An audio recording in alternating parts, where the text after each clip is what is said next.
In this video, we want to look at a notation that we're going to be using in the future, and that notation is z sub alpha. So this is a z with a subscripted alpha, and what this notation stands for is it's the z-score so that the area under the standard normal curve to the right of this z-score is alpha. So in other words, if we look at the picture right here, we have the standard normal distribution, so the mean is understood here to be 0. Now, the z sub alpha is the z value that is such that the area to the right of that z value is alpha. So let's look at an example. So we're asked to find z sub 0.03. So again, z sub 0.03, what that means is that we have the standard normal curve, and we want to find this z-score, which we're going to call z sub 0.03, so that this area in the right tail is 0.03.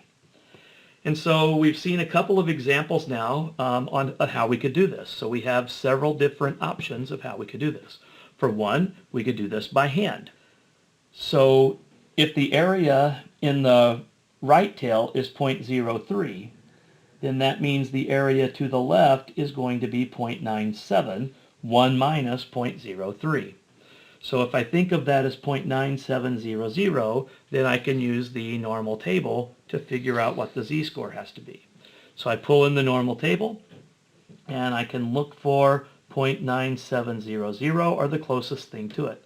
Well, the closest thing to it is 0.9699, which matches up with a z-score of 1.88.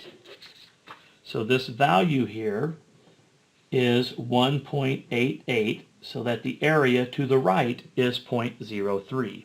So we would say z sub 0.03 is equal to 1.88. Now we could also use the calculator or StatCrunch in order to find this value as well. So if I use the calculator,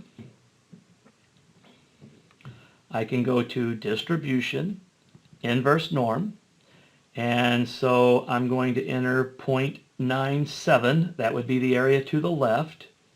My mean is 0, my standard deviation is 1 because this is the standard normal distribution, and 0.97 is the area to the left of the z-score, and so if I paste, that gives me 1.88, the same value that we found before.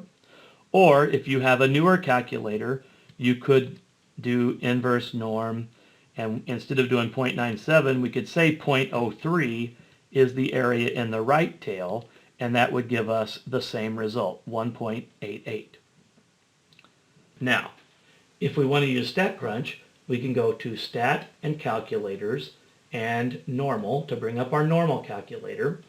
Again, we're looking for z sub 0.03. So 0.03 is the area in the right tail. We can change this to greater than. We can enter 0.03 as the area and say compute, and it gives us the result 1.88, which is the same result we obtained by hand and with the calculator.